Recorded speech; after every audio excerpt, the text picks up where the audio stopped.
Hello, listeners, and welcome back to another episode of Between Two Worlds. I'm your host, Annika, and today we are going to talk about what I think is a damaging concept in the modern witchcraft era. And honestly, that is the idea that magic is divided into white magic or black magic. You can walk into any metaphysical store and see bookshelves divided by these white magic and black magic categories, or big book that just displays white magic at the front to gain appeal from anyone walking by because it is simply just not that evil shit. But obviously, that's bullshit, and there's a lot more depth to both. You go online and you see endless debates whether certain practices are white or black or light or dark, or even like light and shadow work. But the truth is that it's just feeding into that very concept. And I personally, I was affected by this just because, when I first started out, I thought that I was safe in some way by only practicing white magic and, being 14, 15, just starting witchcraft. I was like, oh, I'm practicing white magic, like having really no idea what any of this shit meant yet. Obviously, I learned that really wasn't a thing, and now understanding more about my own magical ethics, morals, and all that good stuff. I am absolutely more, I would say, left hand path leaning, but that is just because that label honestly was already there, and I find myself fitting into those boxes naturally more often than the other. But I wouldn't say I'm outright a dark or black magic practitioner because I personally don't believe in that verbiage. What most people don't realize is the entire framework is a recent invention. It's not based on how magic actually works. It's not how historical practitioners understood their craft. And it's certainly not how indigenous magical traditions around the world have approached spiritual power. The white black magic binary is a Christian colonial construct that has been imposed on magical thinking to make it more palatable, really, to people raised in these monotheistic religions and traditions. But it's a way of sanitizing and controlling practices that really were never meant to fit into neat moral categories to begin with. And I think it's making modern practitioners honestly weaker, less effective, and maybe just more confused about the true nature of magical power. Magic is a tool, and like any tool, its morality depends entirely on how it's used and by whom and for what purposes. Just as an example, a gun isn't inherently good or evil. It can be used to hunt a deer that will sustain you and your family for weeks or months, or even defend you and your family from an attacker. And that same gun has different contexts, different moral implications. Magic works really the same way. And until we understand this, we'll continue to be limited by frameworks that were designed to control us and not empower us. That's because I believe that the, white black magic binary doesn't just create philosophical problems, but it actively undermines the effectiveness of magical practice. And when you divide magical techniques into quote acceptable and forbidden categories, you limit your ability to work the full spectrum of natural forces. Think about it from a practical perspective. Nature doesn't operate according to human moral categories. Forest fires destroy and create, predators kill and maintain ecosystem balance, and storms cause destruction and bring necessary rain, and death feeds life. Decay enables growth. When you try to work magic while rejecting half of these natural processes as negative or dark, you're essentially trying to work with one hand tied behind your back. And, I've seen this limitation play out in countless ways in the modern witchcraft community. Practitioners who refuse to do any baneful magic find themselves helpless when they really need to protect themselves from genuinely harmful people. And on the other hand, people who only work with light energy struggle to ground excess energy or compost old patterns that no longer serve them.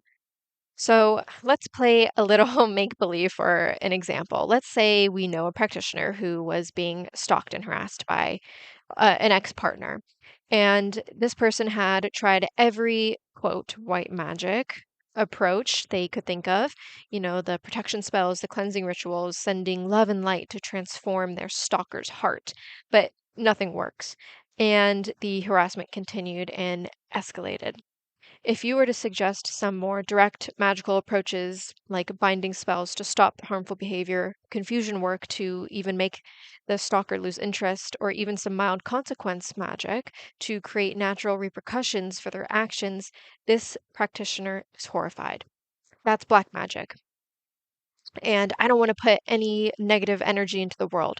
But honestly, that's the thing. There is a fear of spiritual consequence, like you are damning your own soul for manipulating energy. It's so parallel to a sin is a sin. If you think of manipulating energy for, let's say, a flower to grow through a field of ivy that's choking it out, rather than manipulate the energy for the choking ivy to die or retreat, you still manipulated energy. It's just a matter of where it was implicated. So, by refusing to take effective action to stop harmful behavior, they, were actually enabling more negative energy to exist in the world, or at least in their world, in the world. Their moral purity was allowing genuine harm to continue. This is what I mean when I say the white black binary makes practitioners less effective. It prevents them from using appropriate responses to different situations, and it creates a kind of spiritual pacifism that sounds noble in theory, but often enables harm in practice. And the binary also creates what I call uh, well, anyone really calls it magical bypassing, not spiritual bypassing, but magical bypassing. We'll get to that later. The tendency to use spiritual concepts to avoid dealing with difficult realities. And, when everything difficult or challenging gets labeled as negative and therefore something to be avoided, practitioners never develop the skills needed to work with the full range of human experience.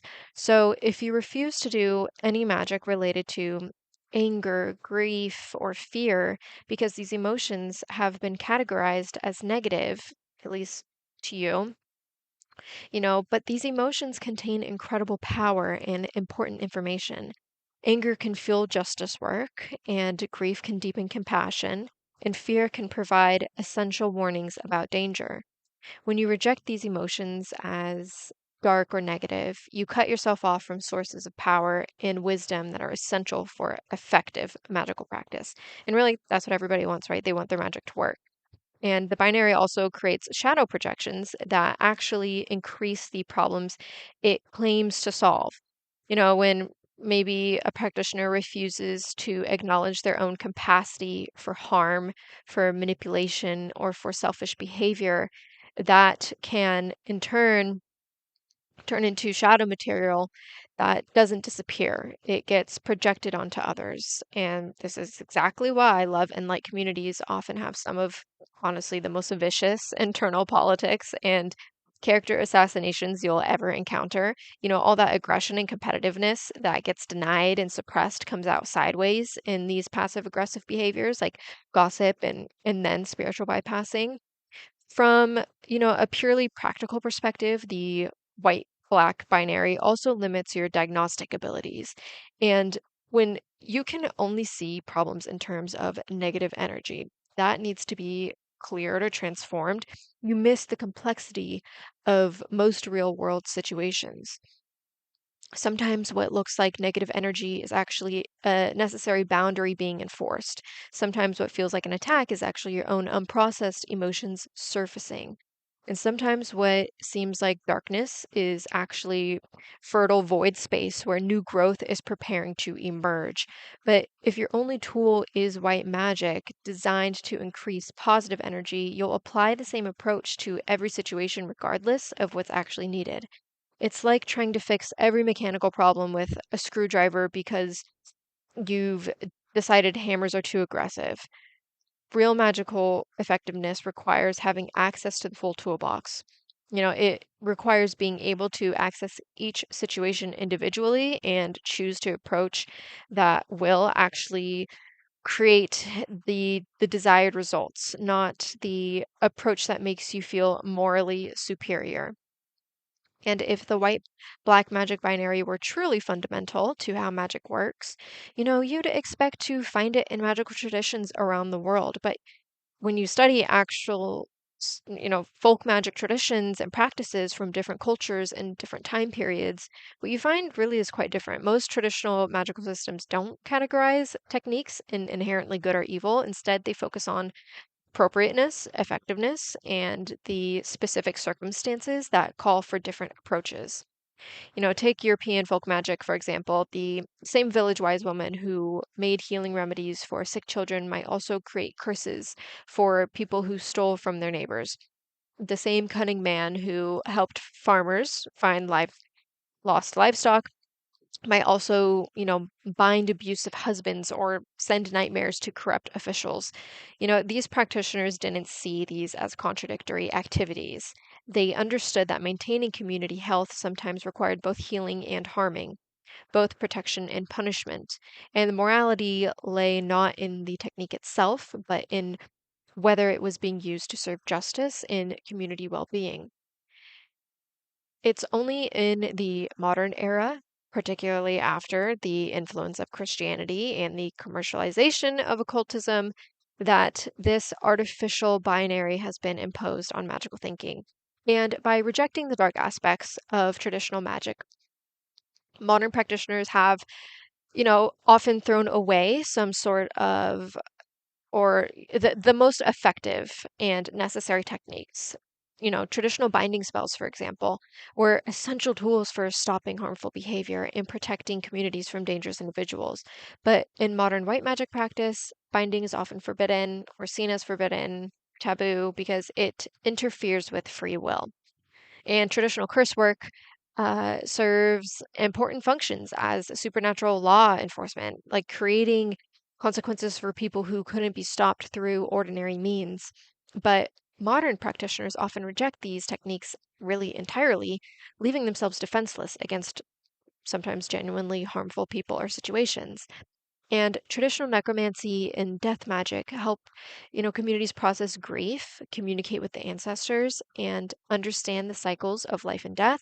But these practices have been so demonized that most modern witches don't work with death energy at all. And by studying folk magic traditions that never had the white-black binary, we can see what we've lost and what we might reclaim. We can understand that effective magical practice has always required working with the full spectrum of natural forces, not just the ones that make us comfortable. And most importantly, we can learn to base our magical ethics on practical wisdom and, situational awareness rather than these abstract moral categories that don't reflect the complexity of real life. And understanding why this binary persists despite its limitations requires looking at the psychological needs it serves. Because really, the truth is, this binary doesn't persist because it's accurate or useful. I think it persists because it makes people feel safer and more in control. And I'm obviously not a psychologist, but I'm just sharing my own UPG and my experience. So take it with a grain of salt. But, the first psychological function of this whole white-black binary serves is honestly reducing anxiety about moral ambiguity. And most people are deeply comfortable with the idea that the same action might be right in one context and wrong in another. They want clear rules. This is always good and this is always bad. And magic, by its very nature, exists in the realm of ambiguity and complexity. It deals with forces that don't follow human moral rules. It requires making decisions based on incomplete information and uncertain outcomes. This can be profoundly unsettling for people who need clear moral categories to feel secure.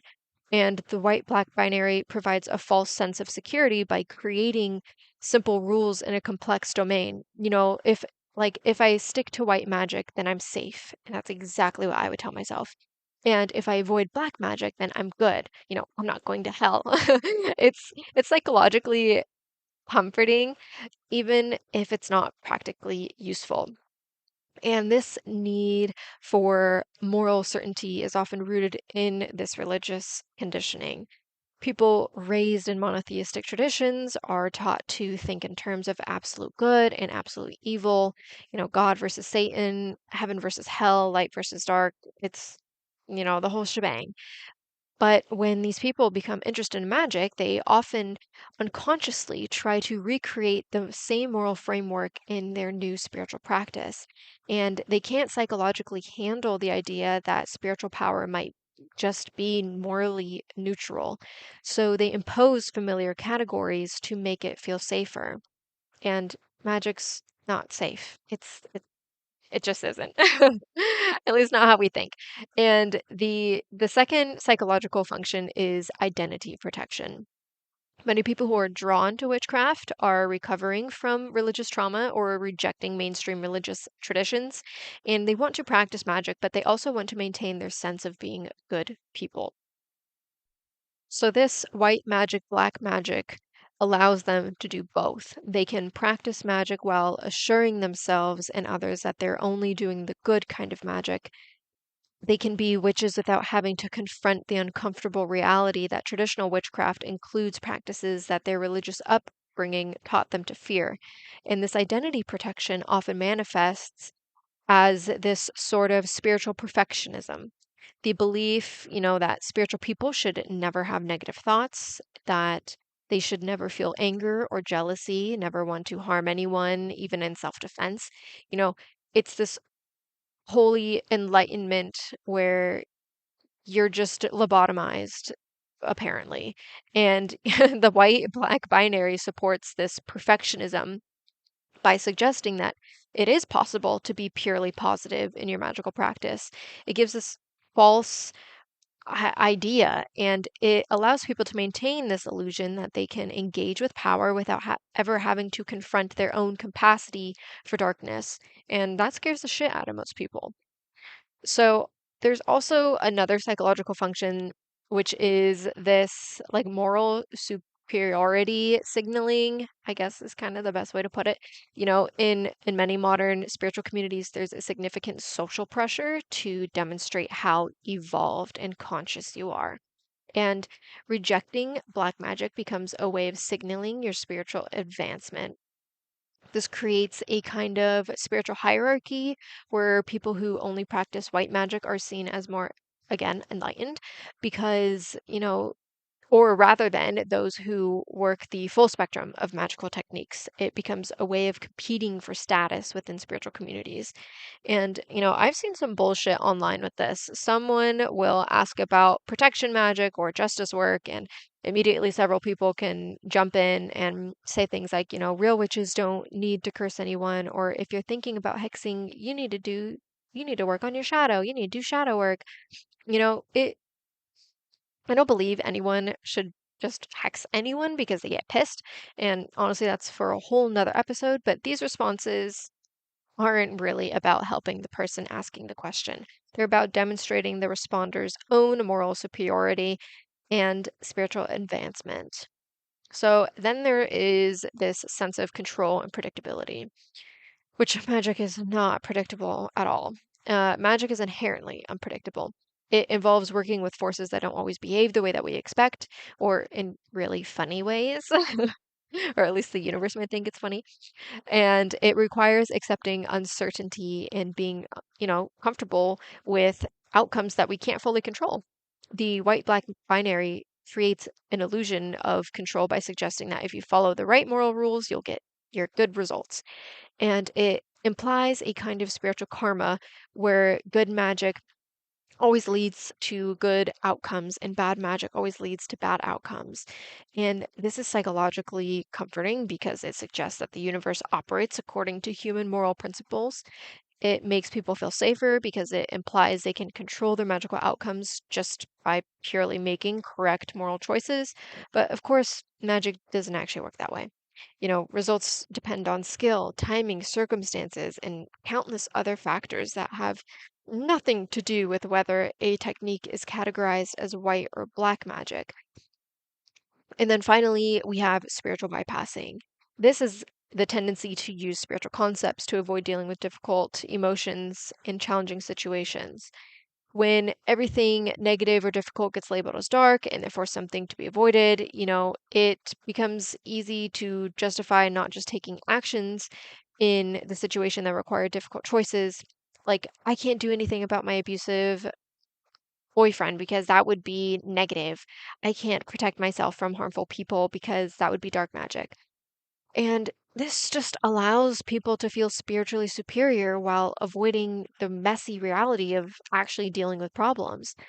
And it provides a spiritual justification for passivity and avoidance. Understanding these psychological functions helps explain why the white black binary is so persistent despite its limitations. And it's not just an intellectual framework, it's serving deep emotional and psychological needs. These needs are based on illusions, just point blank simple. The safety and the control that this specific binary provides just are false. The moral certainty it offers is artificial, and the spiritual superiority it enables is based on avoiding rather than confronting the full complexity of existence. And real spiritual maturity requires moving beyond these psychological needs. It requires developing the capacity to work with ambiguity, uncertainty, and moral complexity. It requires accepting that power is just morally neutral and that our responsibility lies in how we choose to use it. And this doesn't mean abandoning all your moral principles, of course, or ethical guidelines. It means developing a more sophisticated and practical approach to your magical ethics, and that don't depend on this artificial category or any sort of false certainties. And this leads me into talking about how to understand how profoundly Christianity specifically has changed and, really just shaped modern magical thinking. I know a lot of witches don't like to confront that idea, but I bring my case to the table. So, we need to look at what magical ethics looked like before Christian influence. And obviously, that's going to be impossible to do accurately because no one was fucking there before the whole Christian influence. And Christian influence has been there for a very, very, very long time, even very subtly. And so, to compare it to the moral frameworks that dominate contemporary occultism, I want to talk about how pre Christian magical ethics were fundamentally different from what most modern practitioners understand as spiritual morality. And they weren't based on abstract principles of good and evil, but on practical considerations of balance, reciprocity, and community well being. In most ancient cultures, magic was understood as this natural force that could be used for beneficial or harmful purposes, much like, fire or water. And the morality lay not in the force itself, but in how it was applied and by whom. Again. So the key principle was the reciprocity. The idea that beneficial actions should be rewarded and harmful actions should face consequences. If someone helped your family, magic might be used to bring them prosperity. And if someone cheated you in business, magic might be used to ensure they faced appropriate punishment. This wasn't about revenge or cruelty. It was about maintaining cosmic and social balance. The universe was understood to operate according to principles of justice that sometimes required human intervention to maintain. So, this nuanced approach to ethics extended to magical practice, and different types of practitioners had different ethical obligations. Again, a healer might be required to help someone or help anyone who asks for aid, while a maybe war witch might be obligated to use their power to protect their community from enemies. And the ethical framework was based on concepts like honor, reciprocity, and community loyalty rather than abstract moral purity. And what mattered was whether your actions served your people and maintained your personal honor, not whether they fit into predetermined categories of light or dark. And when Christianity began to dominate European culture, it brought with it a completely different approach to morality and spirituality. Instead of the nuanced contextual ethics of pre-Christian traditions, Christianity offered absolute moral categories: good versus evil, good versus Satan, the salvation versus the damnation. And this binary thinking was fundamentally incompatible with traditional magical practice, which had always worked with the full spectrum of natural forces. So Christianity began a systematic campaign to demonize magical practices that didn't fit this moral framework. Healing magic that invoked pre Christian deities became demonic, and protective magic that used traditional symbols became satanic. Any magical practice that wasn't explicitly Christian was reclassified as evil and forbidden. And Christianity didn't just forbid magic, it created its own magical practices that followed its moral framework. I'm not going to get into Christian mysticism and all that stuff, but prayer became acceptable, quote, white magic almost, and holy water and blessed objects became approved magical tools, and saints became acceptable spiritual intermediaries, at least for Catholicism. And this created a situation where the same basic magical techniques were acceptable if they were performed within this Christian or Abrahamic framework and forbidden if they weren't. The techniques themselves hadn't changed, only the moral categorization. And Christianity consolidated its power. These moral categories became so deeply embedded in European culture that even people who rejected Christian theology often retained Christian approaches to their magical morality. And when the modern occult revival began in the 19th and 20th centuries, most of its pioneers were people who had been raised in Christian cultures. So, even when they consciously rejected Christianity, they often unconsciously retained its binary approach to spiritual morality. And this is why so much modern occultism is obsessed with proving that magic can be white or good. And the early occultists were trying to make magical practice acceptable to Christian influenced societies by showing that it could fit within Christian moral frameworks. You know, the Golden Dawn, for example, explicitly positioned itself as practicing white magic and rejecting black magic, and Aleister Crowley rebelled against this by embracing black magic imagery, but he was still operating within the same binary framework, he just chose the complete opposite side.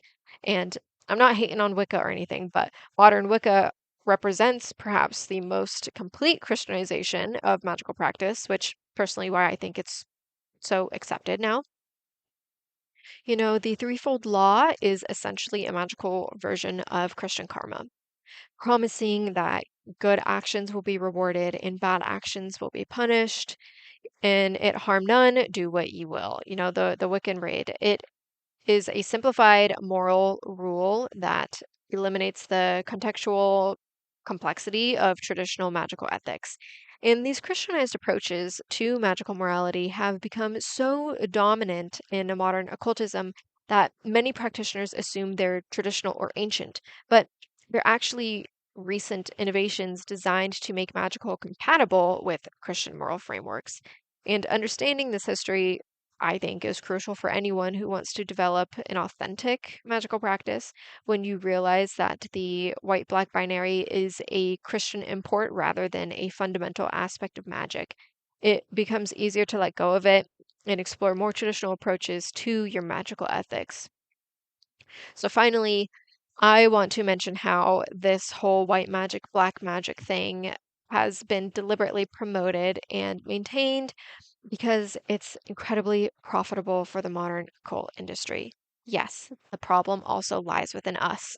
You know, walk into any bookstore and the metaphysical section or a metaphysical shop in general, fuck, even Barnes and Noble maybe, and you'll see a commercial logic immediately, shelves full of books with titles like White Magic for Beginners, Good Witches Only, Positive Magic for Positive People. I feel like I just named like 10 different books.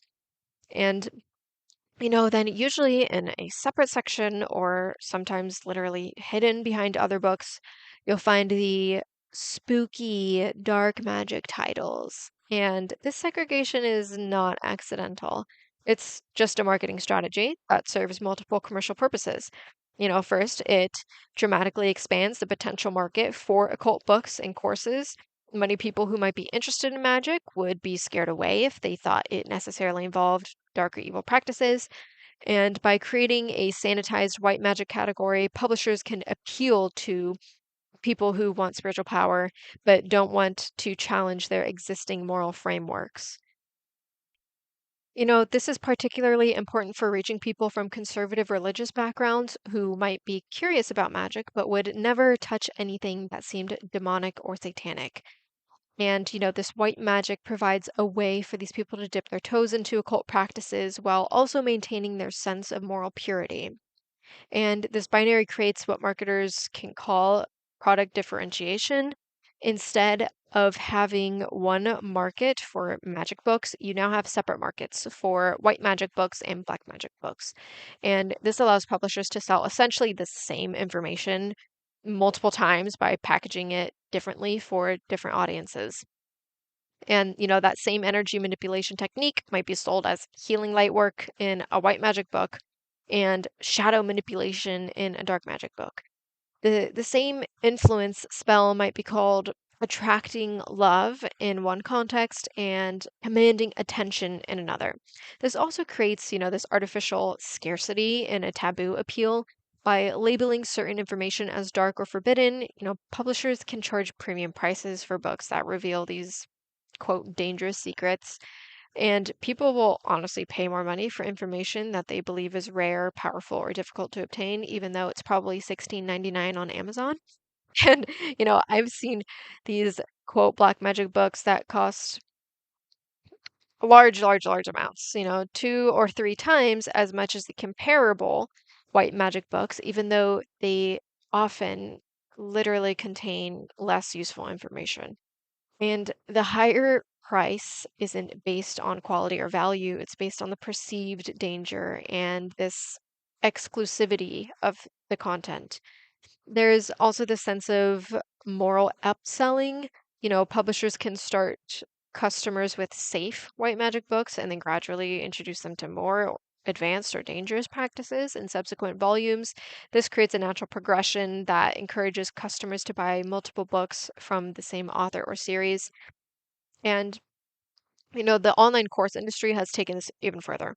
I've seen magical education programs that are explicitly structured as progressions from beginner white magic to intermediate gray magic to advanced dark magic, and each level costs more than the last. And students are told that they need to master each level before moving on to the next. Now, I am not hating when it comes to gatekeeping valuable information and like UPG for creators who are making these courses that are accessible to the community. That's a whole different thing. But when it comes to this manipulation and just honestly surface level bullshit that anyone can just pick up a real magic book on and learn, that's where the issue lies. And this creates a highly profitable customer journey where people spend thousands of dollars, to those quote gurus to learn information that traditional practitioners would have taught as an integrated whole. And these authors and teachers are also in a spot to position themselves as moral authorities. Instead of just teaching the techniques, they can present themselves as spiritual guides who will help you navigate the dangerous moral complexities of magical practice. And, a lot of it is just pure bullshit. I'm not going to say all of it, but a lot of it. And this moral authority positioning is incredibly valuable commercially because it creates this deeper customer loyalty and dependence.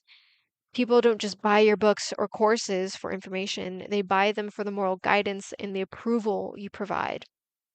I've seen teachers who have built entire careers around being the ethical magic expert or the responsible witchcraft authority, and they can charge premium prices not for superior magical knowledge, but for the reassurance they provide that their students are practicing, quote, the right way.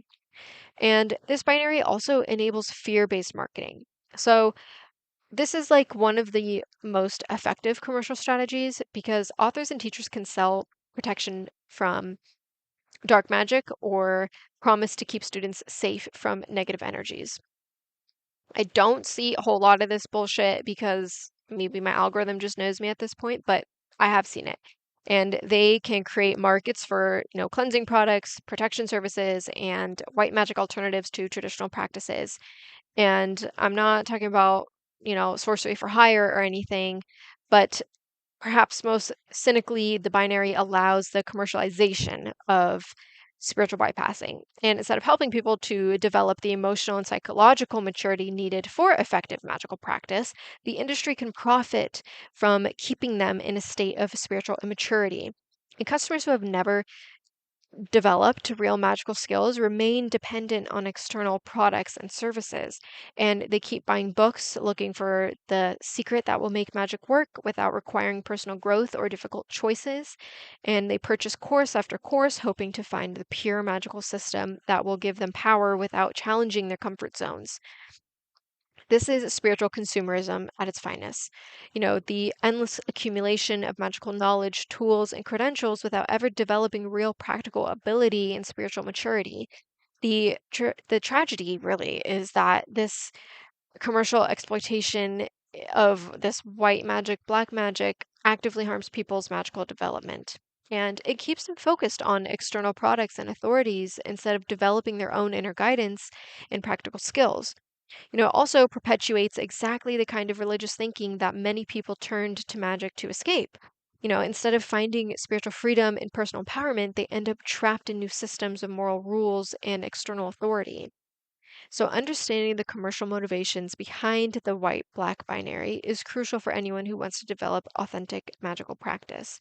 And, when you realize how much money is being made from keeping you confused and dependent, it becomes easier to reject these artificial categories and focus on what really works.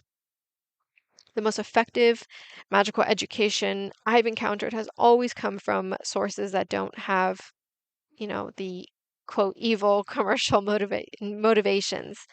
Traditional practitioners who teach because they want to preserve knowledge and historical text written before magic became a commercial product. These sources don't waste time on artificial moral categories, but they're focused on practical effectiveness and community well being.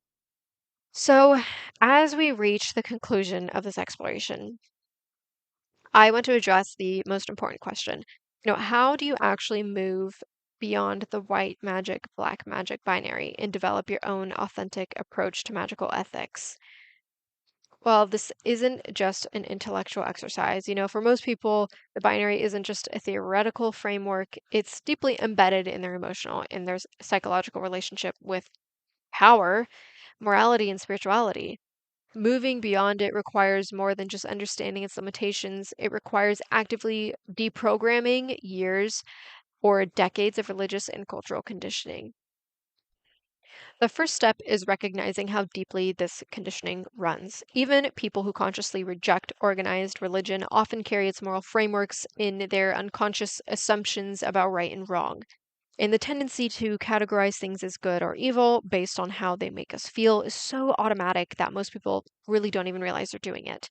And, so you could start by paying attention to your immediate emotional reactions when you encounter different magical techniques or concepts. Notice when you feel attracted to something because it seems pure or positive, and notice when you feel repelled by something because maybe it seems dark or negative. These emotional reactions often have nothing to do with the actual effectiveness or appropriateness of the technique. They're conditioned responses based on moral categories you learned usually in childhood. So, you can practice moral agnosticism about magical techniques. This means suspending judgment about whether a technique is inherently good or bad, and instead of evaluating it based on practical criteria. Is this technique effective for the purpose I have in mind? Ask, do I have the skill and knowledge needed to use it safely? Are the potential consequences proportionate to the situation? Does this serve my genuine needs or just my ego desires? You know, Notice that none of these questions ask whether the technique is white or black magic. They're focused on practical effectiveness and contextual appropriateness. The third step, I think, is experimenting with techniques that you've previously avoided due to moral conditioning. This doesn't mean rushing out to curse your enemies or practice dangerous forms of magic you're not prepared for. It means carefully exploring techniques that you've rejected for emotional rather than practical reasons. For example, if you've avoided binding spells because they seem controlling, try researching their traditional uses and considering situations where they actually might be appropriate. If you've rejected protection magic that involves sending harm back to attackers, explore the ethical frameworks that traditional practitioners used for these techniques. And the goal isn't to adopt every technique you explore, but to make decisions based on your own judgment rather than inherited moral categories. So, the fourth step is developing your own ethical framework for this magical practice. This should be based on your actual values and your life experience, not on abstract principles borrowed from religious traditions you may not even follow. Some of these questions might be, what are your core values? Things like what kinds of harm am I willing to prevent or punish through magical means? How do I balance compassion with the need for boundaries and consequences? And really, what level of risk am I comfortable accepting in my magical practice? Your answers to these questions should form the basis of your personal approach to magical ethics, not external rules about white or black magic. And to be completely fair, these answers change. They will. It just happens as you grow, and that is a good thing. So, finally, or I don't know about finally, but step is going to be learning to work with the full spectrum of emotions and energies, including those that have been labeled negative or dark. This means developing a healthy relationship with your anger, your grief, your fear, and other emotions that our culture teaches us to suppress or avoid. These emotions contain important information and powerful energy that can be used constructively in magical work. Anger, again, can fuel certain workings, grief can help deepen healing works, and even your fear can provide energy for protection magic. So, learning to work with these energies doesn't mean being controlled by them or acting them out or destructively, but it means developing the skill to channel them into appropriate magical work when the situation calls for it. So, then working on developing confidence in your own moral judgment. This is often the most challenging aspect of moving beyond religious conditioning because it, most people have been taught to distrust their own moral instincts and rely on external authorities for guidance. But effective magical practice requires the ability to make complex moral decisions in real time, and often in situations that no external authority has anticipated or even addressed. You need to develop the confidence to trust your own judgment about what is appropriate in specific circumstances. So, this confidence develops through practice and experience. This is, I think, the biggest thing when people say, eh, you know, witchcraft is a craft, like we have to be doing stuff because it's just that practice and that experience that really helps to develop and skyrocket you into your own magical ethics and, building your own view of what magic means to you. So start with small decisions and gradually work up to more complex ones. Pay attention to the results of your choices and learn from both your successes and your mistakes. You can begin to connect with practitioners, traditions, or even other communities more that don't operate within the white and black binary if that's something you've been super used to. This might mean studying historical grimoires, learning from traditional folk magic practitioners, or connecting with contemporary witches who work with the full spectrum of magical techniques. These connections can provide you with alternative models for thinking and about magical ethics and help you realize that the binary approach isn't universal or even necessary. So, finally, accept responsibility for the consequences of your magical work. When you move beyond simple moral categories, you also move beyond simple answers about what's right and what's wrong. This means taking full responsibility for your choices and their outcomes. This responsibility is actually more demanding than following predetermined moral rules, but it's also more authentic and ultimately it's more empowering. It means that your magical practice becomes a genuine expression of your values and judgment rather than compliance with external authorities. So, moving beyond this white magic, black magic binary isn't easy and it's not for everyone, especially if it's something that you've been so conditioned to. I maybe highly doubt that if you're listening to this podcast, though. People genuinely function better with clearer moral categories and external guidance. It's just how it goes. Not everyone's the same. But for those who are already or are ready to take full responsibility for their magical practice, it offers the possibility of developing authentic power and genuine spiritual authority. The goal isn't to become amoral or to reject all ethical considerations. The goal is to develop a more sophisticated, practical, and personally authentic approach to magical ethics that serves your actual needs and values rather than abstract religious categories. When you achieve this, you'll find that your magical practice becomes more effective, more personally meaningful, and really just more genuinely empowering. You'll be working with magic as it actually is a powerful, morally neutral force that can be used for beneficial or harmful purposes, depending on the skill, your wisdom, intent, and intentions of you, the practitioner. So, as I finally wrap this up, I want to return to something fundamental about the nature of magic itself. And that's magic is not moral or immoral. It simply is. Like electricity, like fire, like water, it's a natural force that can be used for countless different purposes depending on the skill, knowledge, and intentions of the person working with it. It's like you can't destroy or create energy, it only changes. The white black binary that has dominated modern occultism is not just inaccurate, it's honestly actively harmful to the development of authentic magical practice. It keeps practitioners trapped in religious frameworks or non religious frameworks, but a framework nonetheless, that really is designed to control rather than to empower. It prevents them from developing the full range of skills needed for effective magical work, and it perpetuates exactly the kind of external moral authority that many people turned to magic to escape. But perhaps most importantly, this binary thinking keeps us from understanding what magic actually is and how it actually works. Magic is not about being good or evil, it's about understanding and working with the forces that shape reality. It's about developing the skill to influence those forces in service of your deepest values and most important goals. And the practitioners who develop the magical traditions we study today understand this. They, didn't waste time categorizing techniques as inherently good or evil. They focused on what worked and what was appropriate for different situations and what served the broader goals of justice, protection, and community well being. This doesn't mean they were immoral or that they didn't have ethical frameworks. It means that they had more sophisticated and practical approaches to ethics that recognize the complexity of real world situations and the need for contextual judgment.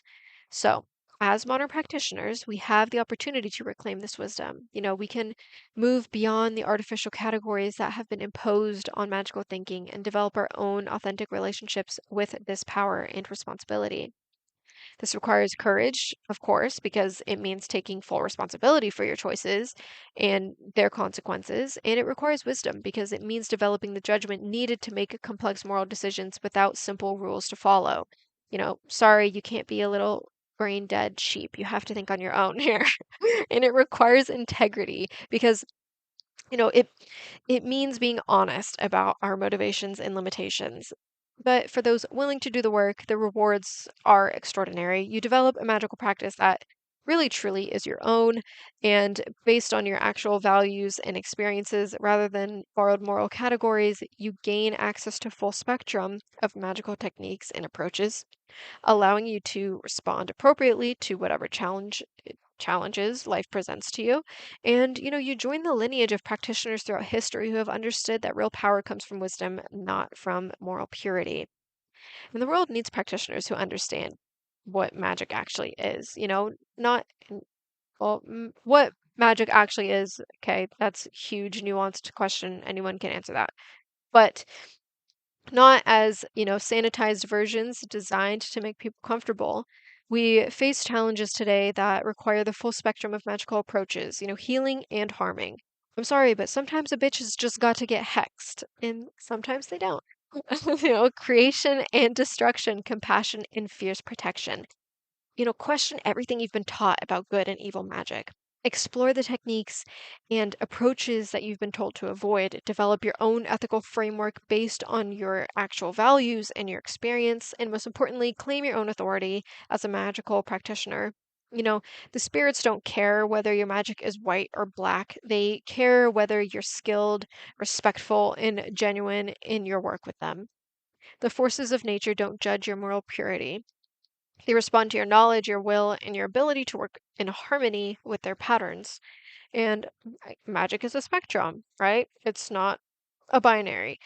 And the sooner we all understand this, the sooner we can reclaim the full power and responsibility of authentic magical practice. Lastly, I want to thank all of you for sticking around through this big, long yap session. I know a lot of you will agree and a lot of you will not agree, but I don't really care. I just had to get it out there. The whole white magic, black magic thing is bullshit. And so, as always, wherever you are in the world, I hope you have a wonderful morning, day, or night.